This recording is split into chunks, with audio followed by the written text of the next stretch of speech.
This presentation of the big game is made possible through the kind support of Tangipahoa Parish Tourism, your guide to the crossroads of Louisiana. North Oaks Health System, improving lives every time, every touch. Gateway Ford, Gateway gives the deal.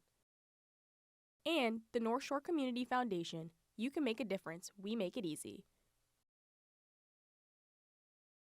Tangipahoa Parish is home to the strawberry capital of the world and the premier destination for family fun and adventure. Whether you're looking to visit one of our historic museums, grab a bite to eat at our amazing restaurants, or attend an exciting local event, there's always something to do in Tangipahoa Parish. Tangipahoa Tourism is proud to support the Southeastern Channel in its mission to educate and inspire young media professionals right here in Tangipahoa Parish, the crossroads of Louisiana. Drop, yo!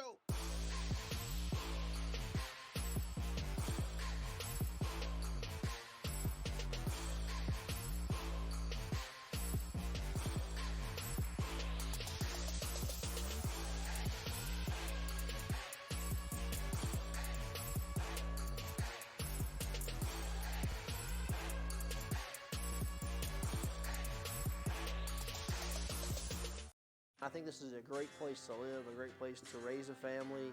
This is just a place that we love. I think it is your responsibility to support that community that you're in.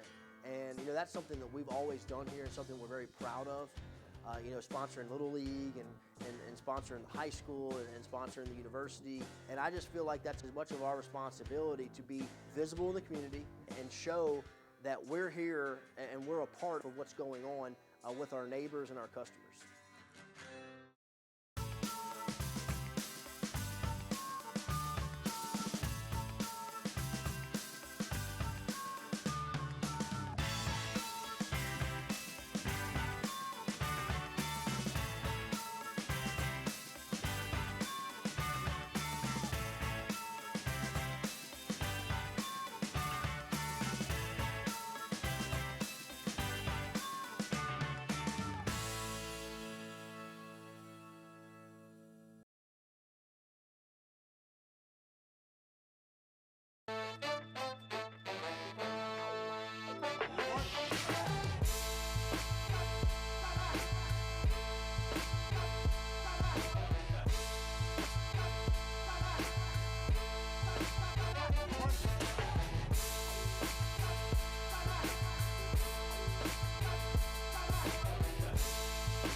Hello everyone and welcome to TBG. I'm Quirk alongside Kaitlyn Tung, and for this episode we'll be looking at some recent moments on the mound for Southeastern baseball.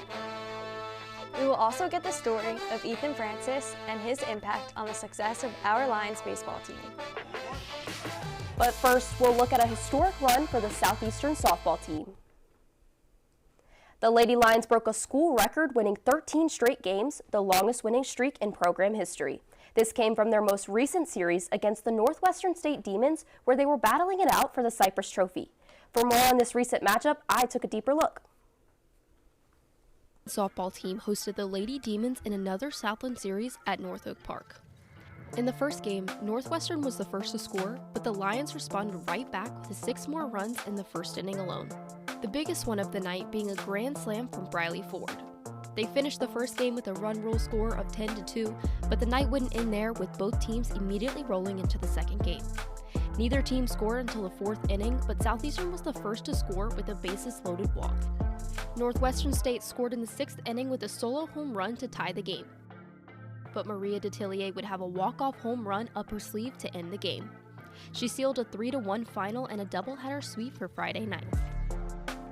The Lady Lions kept that energy going into the final game on Saturday when they closed out the series with another W. Southeastern's pitching staff held the Demons to just 4 hits total on the final day.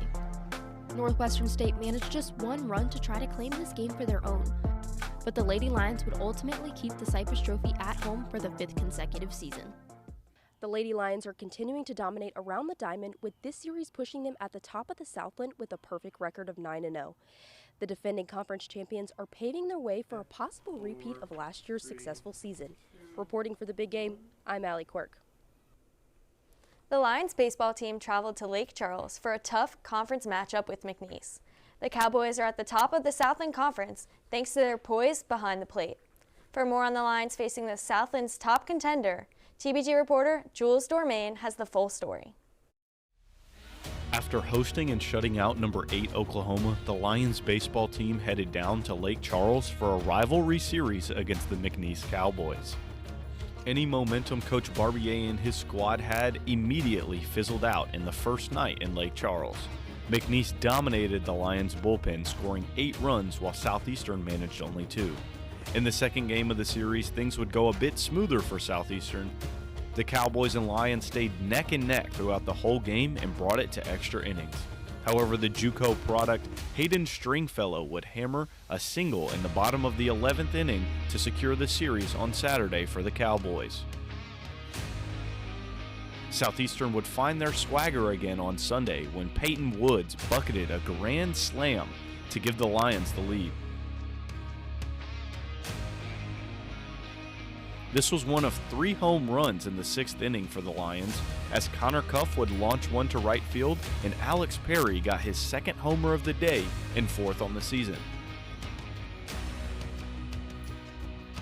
On their way back to Hammond, the Lions would make a stop in Lafayette for a midweek clash against the Raging Cajuns. Pitching has continued to be an issue for this Lions squad all season long, and that story was no different in Lafayette. The Lions would drop that one 9-3 to the Raging Cajuns. But Southeastern does have a chance to get back into the win column with a conference series against UNO here at the Pat Kenneally Diamond. This will be their chance to move past SFA in the conference standings. Reporting for the big game, I'm Jules Dormain. Southeastern's baseball coaching staff extends beyond the head and assistant coaches. For the past several years, the Lions pitching staff has contributed to the success of the team, with Ethan Francis being a huge part of it. With more on his journey to Alumni Field, here's TBG reporter Adam Schecksnyder. Since the hiring of head coach Bobby Barbier in 2024, Lions baseball has seen success quickly, winning a conference title in only his 2nd season as the Lions head coach. When he was brought to Hammond in 2024, he brought along some of his Northwestern State personnel, one of these people being a former player of his at Northwestern, who is now the pitching coach for the Lions, Ethan Francis. Francis was born in Miscouche, Canada, played Little League and high school baseball there until he went to Colby Community College in Kansas in 2018. After spending 2 seasons there, he transferred to Coach Barbier at Northwestern and finished his collegiate career with him in 2023. I went to a high school academy, so I moved away from home whenever I was 15. And then I went to college with a bunch of other Canadian kids, so it was pretty smooth in that sense. And that was in Kansas, was the first school that I went to. Whenever I went down to Louisiana, it was a little bit more of a culture shock. Just as far as like the weather and the people were a little bit different, but I've been here for 6 years now, so I've definitely gotten used to it now. But it was a lot of fun going to just exploring different places and going to Louisiana. So it wasn't too bad, but it was definitely quite a bit different than it was up in Canada. Ethan works along with Bobby Barbier, Taylor Dugas, Evan Bush, Spencer Goodwin, and 2 grad assistants, Ethan Butler and Jackson Rodriguez, all of whom have stayed with the program since Barbier took over. Yeah, the staff is amazing. I mean, I couldn't ask for a better group of guys to work with. I mean, from top to bottom, we are really easy to come to work every day. Everyone's really easy to talk to, super knowledgeable, and extremely good at what they do. So I really couldn't ask for a better work environment or baseball staff to come to work to. So Ethan and his staff look to continue their great work for Lions baseball as they reach the midseason point. Reporting from the big game, I'm Adam Schecksnyder. We're going to take a break, but don't go anywhere. We're going to recap the World Baseball Classic, get an update on the Pelicans as they near the end of their season, and check in on some March Madness action when the big game comes back. Last week, Brandon met a girl on a dating app. One day after work, he finally found the courage to ask her out. No answer. He started to panic. Was he being too pushy? Maybe it was too Hey, sorry I didn't respond. I was driving. I would love to go on a date. How does tonight sound?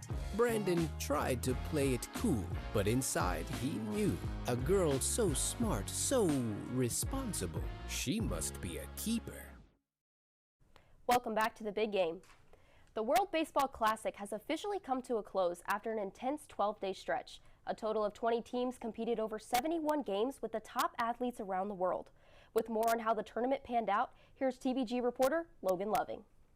The 6th edition of the World Baseball Classic started March 5th, 2026 in the Tokyo Dome as Team Australia beat Chinese Taipei 3-0 to kick off the tournament.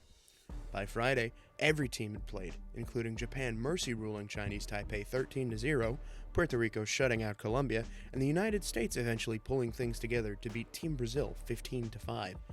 The U.S. would also down Great Britain off the beginning of a rally started by a towering Kyle Schwarber home run into the Houston night. Schwarber launches it to right. He's done it against the Brits again. The United States takes the lead on a blast to the upper deck. Back across the sea, Australia almost came back to beat Japan, but the reigning champions would still be undefeated in pool play, as would the Dominicans, beating the Netherlands 12-1 in 7 innings. South Korea won a complicated tiebreaker to advance out of pool play for the first time since they went to the finals in 2009. The United States won a tight one with Team Mexico on Monday, March 9th to nearly secure a place in the quarterfinals, but Team Italy became the surprise of the tournament the next day, beating around U.S. pitching en route to an 8-6 win that was nowhere near as close as it looked. Italy would beat Mexico the following day to secure Pool B and allow Team USA to advance with a 3-1 record. Quarterfinalists included surprise Pool A winners Canada, who won via tiebreaker to take the higher seed over Puerto Rico, who still advanced.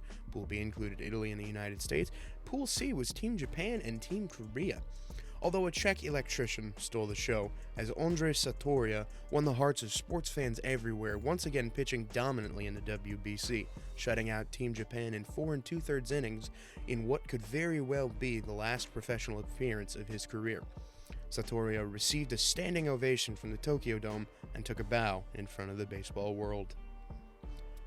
Pool D winners in the Dominican Republic and Venezuela also advanced, which allowed the quarterfinals to get underway with a Dominican mercy rule victory over Team Korea and a nail-biting win for the United States over Canada, boosted forward by back-to-back critical errors by Abraham Toro that allowed 2 runs to score, those 2 being the difference in a 5-3 win. Team Italy continued their surprising dominance over Puerto Rico as Vinny Pasquantino reached base 3 times and catcher J.J. D'Orazio tallied 3 RBI in an 8-6 win. But Venezuela shocked everyone by knocking off the reigning champions in Japan, with Ronald Acuna and Shohei Ohtani trading blows early. A Shota Morishita 3-run homer put Japan up in the 3rd, but a 2-run blast by Mikel Garcia in the 5th and a Wilyer Abreu 3-run shot in the 6th would give them a lead. Ezequiel Tovar would score on a pickoff throw that got away, and the Venezuelans, with great pitching down the stretch, were moving on. The semifinals started off with an excellently pitched game of baseball by Paul Skeens and Luis Severino, each only allowing a single run in their work. Junior Caminero put that Dominican run on the board in the 3rd with a home run, and that would hold until the 4th inning, when the U.S. would ride solo shots from Roman Anthony and Gunnar Henderson all the way to the 9th, up 2-1. The United States bullpen escaped trouble multiple times with runners in scoring position throughout the game with good pitches and double plays, but in the bottom of the 9th with Julio Rodriguez at 3rd and Geraldo Perdomo working an 8-pitch at-bat with 2 outs, Mason Miller threw his best slider and got a called strike 3 to win the game. Although the call itself seemed questionable, the U.S. was moving on. Monday brought the end of the magic for Team Italy, as an RBI from each of the top 4 hitters in the Venezuelan lineup brought home a run, scoring the last 4 in the game, 3 in the 7th inning to ride the wave, as Daniel Palencia recorded the save to send Team Venezuela to the finals for the first time. Tuesday, March 17th brought the finals in Miami, where the U.S. would be making their 3rd straight finals appearance since 2017. Mikel Garcia started the scoring in the 3rd with a sacrifice fly to score Captain Venezuela Salvador Perez, and Wilyer Abreu added in a homer to dead center in the 5th inning. All seemed lost for the U.S. in the bottom of the 8th until Bryce Harper stepped into the batter's box and did this. Pitch. Harper sends a fly ball to deep center field. Better late than never. Bryce Harper has tied the championship. Aaron Judge went down looking to bring it to the top of the 9th, where Luis Reyes drew a walk and Javier Sanoa pinch ran for him. He swiped second base, and Eugenio Suarez clubbed a double into the gap to put the Venezuelans in front. The United States would send up Kyle Schwarber, Gunnar Henderson, and Roman Anthony to the plate in the bottom of the 9th for a chance at a comeback. Daniel Palencia stepped onto the mound once again. He notched a strikeout, got Henderson to pop up to third, and finally pushed a 99-mile-an-hour fastball by Roman Anthony to do the job. Team Venezuela had won the World Baseball Classic. Michael Garcia was named tournament MVP after hitting a homer, driving in 7 runs, and batting .385 en route to the country's first world title. You know, we don't was supposed to be here. People don't believe in us, but we believe in each other, and we did it. We did a job. We take everything for our country. The country needed, and we needed too. And this is amazing. I can't explain everything I'm feeling inside and myself. The WBC seems to be growing with each rendition, and come 2030, the 7th edition will surely be even more unbelievable. Reporting for the big game, I'm Logan Loving. Since the reintroduction of DeJounte Murray into the starting lineup, the Pelicans were on a roll, winning 7 straight home games. Could the Pels keep that momentum against one of the top seeds in the East? TBG reporter Jaleel Hutton was there. Pelicans went up against the Cleveland Cavaliers in the Smoothie King Center on Saturday, April 21st. The Pelicans, who are coming off of a 3-game win streak, are hoping to keep it alive while taking on the Cavs, who are ranked number 4 in the Eastern Conference. In the first quarter, the Pels were playing very well with Sadiq Bey and Yves Misi leading the team in scoring. In the second quarter, the Pels were stumbling a bit, but they managed to pick themselves back up to stay with the Cavs at halftime. Going into the third quarter, the Pels managed to stay ahead of the Cavaliers, winning by 12 points with the score at 88-76. In the fourth quarter, the Cavaliers managed to catch back up to the Pelicans to take the lead. After the Cavaliers managed to take back the lead and win the game, I was there at the Smoothie King Center to give a recap of the final result. Going into this matchup in the blender, the Pelicans managed to make a good comeback in the third quarter, but it all came crashing down when the Cavaliers caught back up to beat the Pelicans with a score of 111-106, ending their 3-game win streak. Will the Pelicans be able to get things back on track? We'll find out when they get on the road to take on the New York Knicks against former Pelicans player Jose Alvarado. Reporting for the big game, I'm Jalil Hutton. The Pelicans would end up falling in Madison Square Garden against the Knicks on Tuesday. This loss officially ended any postseason hope for fans in the Big Easy. With no first-round draft pick, the Pelicans' offseason will be centered around getting and staying healthy. March is here, and the first week of the NCAA college basketball tournament has officially wrapped up. The tournament's usual unpredictability has not disappointed this season. With more on the madness, here's TBG reporter Adam Bell.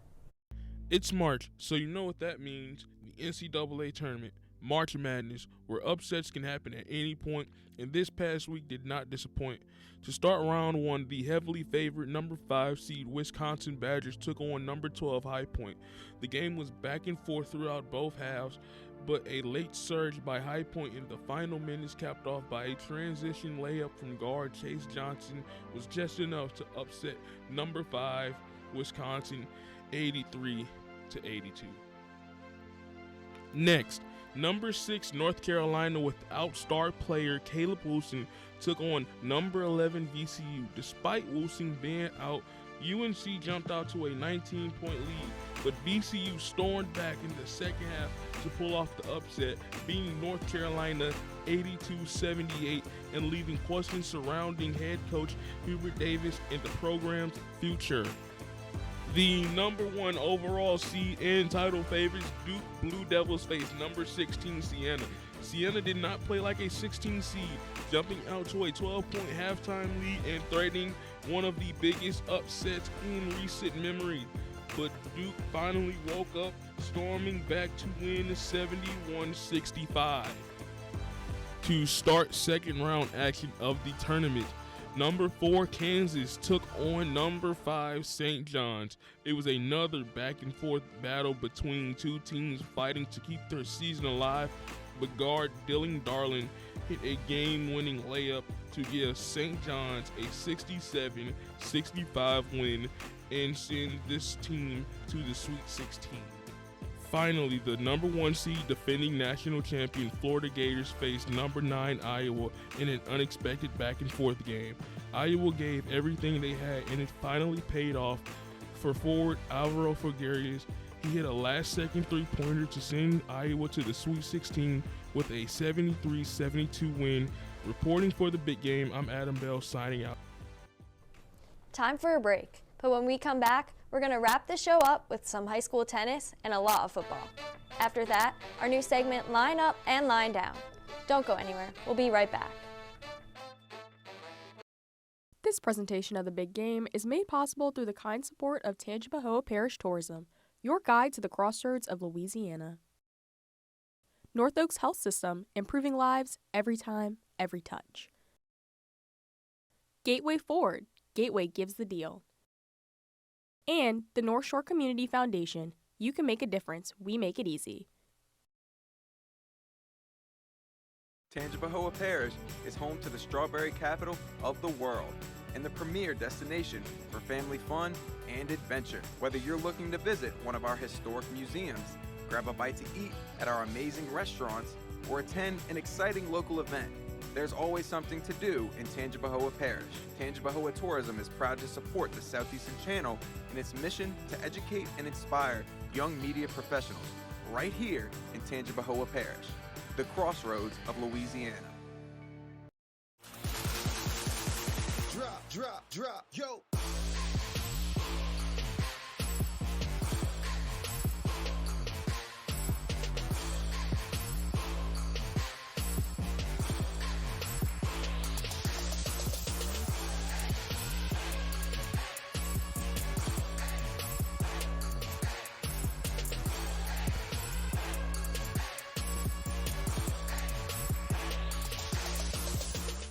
I think this is a great place to live, a great place to raise a family. This is just a place that we love. I think it is your responsibility to support that community that you're in. And that's something that we've always done here and something we're very proud of. Sponsoring Little League and sponsoring the high school and sponsoring the university. And I just feel like that's as much of our responsibility to be visible in the community and show that we're here and we're a part of what's going on with our neighbors and our customers.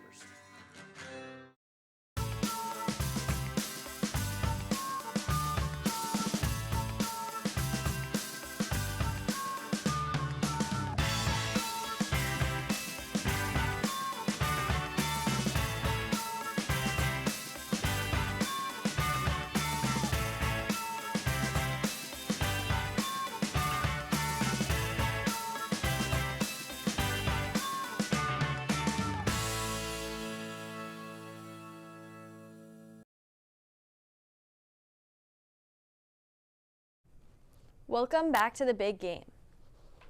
High school tennis has been in full swing, and Salmon High School took on St. Thomas Aquinas at Oak Knoll here in Hammond. With focus on regionals, these matches are key for preparation. Here's TBG reporter Allie Dominique. Salmon High makes their way to Oak Knoll here in Hammond to compete against St. Thomas Aquinas. Both teams bringing in a full lineup, covering all the courts, teams going on back-to-back.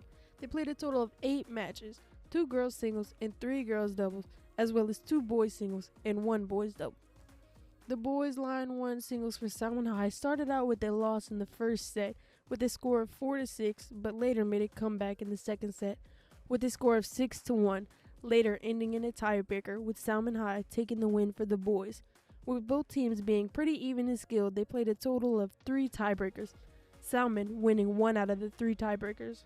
Here's what the head coach at Salmon High has to say about how this match will benefit future matches. All these regular season matches are just practice for regionals, and that's our end goal, to do well at regionals, to win regionals back-to-back like we did last year, and to do well at state. So we're just grinding for regionals. From love all to 40-30 to ending in tiebreakers, both teams fought their hardest. Overall, Salmon took the win for the boys and St. Thomas took the win for the girls. Reporting for the big game, I'm Allie Dominique. For a lot of football players, young and old, the game will end soon, either in high school or in college. But for those that want to continue playing the game that they love, they travel to Lacombe, Louisiana to play for the Bayou Lacombe Cardinals. What is it like being a player? With the inside scoop, here's TBG reporter and Bayou Lacombe football player Lucas Hill. 37U football has gotten a lot of attention on social media, going viral for old men that are still trying to relive their glory days and acting like there's still hope for an NFL future. But for the Bayou Lacombe Cardinals out in Mandeville, Louisiana, this team is different. The 2026 Cardinals opened their season against the Gulf Coast Raiders, and the Cardinals came out swinging. An offensive onslaught, which included Jervius Efferson, one of the NLFA's best quarterbacks over the last several years, throw for a 300-yard game, and add 3 touchdowns through the air, as the Cardinals would go away with the most points ever scored in a season-opening game in Cardinals history. We had no film on this team. We had no film on them at all. So what we had to do was literally come out of here and use the first quarter as our film to try and adjust.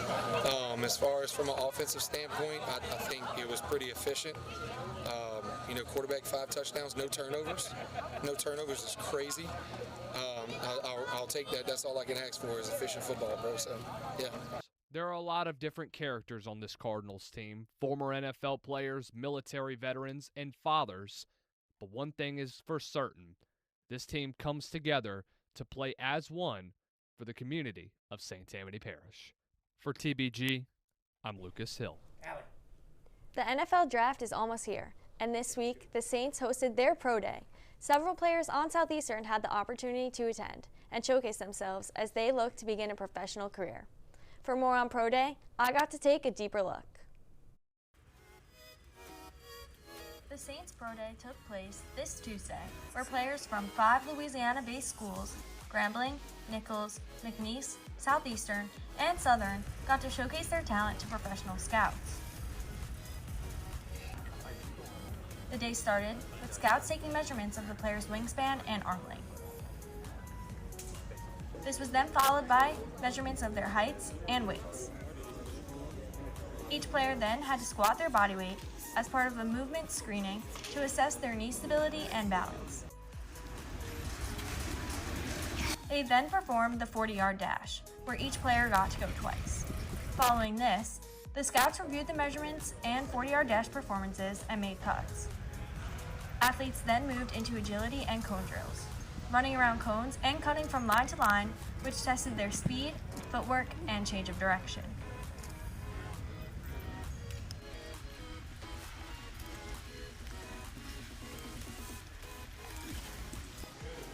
They shifted to the weight room to bench for reps and then performed a broad jump where the scouts looked at strength and explosiveness. Southeastern Louisiana defensive tackle Caleb Proctor was also in attendance. He was named Southland Conference Player of the Year, and he got the opportunity to go to the NFL Combine, where he had even more success, ranking 2nd among defensive tackles in the 40-yard dash. How did Southeastern prepare you for this process in the NFL, you think? Mentally, and I've been surrounded by a great coach, Coach Frank Selfo, but guys I've been around, man, we attack the process professionally each and every day.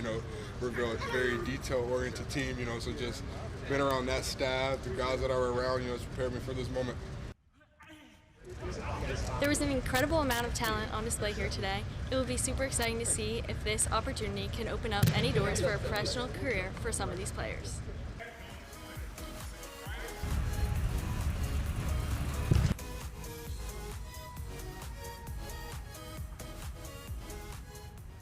Now it's time for our new segment, Lion Up, Lion Down. So Kaitlyn, I'll start us off with a Lion Up for the Lady Lions softball team. I said it earlier, they broke a record for 13 consecutive wins, and they went on a cold streak for a little bit, but now they're back at the top of the Southland Conference, and they're in the top 50 in the country in runs per inning, which is pretty cool. So what about you, Kaitlyn? What do you have? My first lineup is going to go to Southeastern Baseball, who's playing at home this weekend. They're taking on New Orleans in the Pontchartrain Bowl, and they won the series last year, and hopefully they can take home the trophy again this year. Hopefully so. I know they've been on a bit of a rough patch lately, so we'll see what they do then. My next one will be for beach volleyball. The Sandy Lions, they competed in their mid-season invitational, and they got their final day. They were undefeated, and they have their most conference wins in history, in program history right now, with Mia McKinney. She got her 44th career win, which is pretty crazy. So they have a couple of records that they've broken this season for the Sandy Lions. What about you? What's your next one? Is going to go to Caleb Proctor. And coming off his great performance at the NFL Combine, where he finished top 5 in the 40 for defensive tackles, he was also at the Saints Pro Day this week, where he had another great performance. Yeah, he's proven to be well for Southeastern football, so hopefully he will do some great things and hopefully get somewhere with the NFL. My last one will be a Lion down this time for the Pelicans. They went from being tied dead last in the conference in the West to climbing up a little bit to the 11th seed, but unfortunately that wasn't enough for them to keep them in the running for postseason action. So they are eliminated from playoff contention, and for how many years now, who knows, but that is my Lion down for the day. But I think we're ending on a positive note, so what's your last one?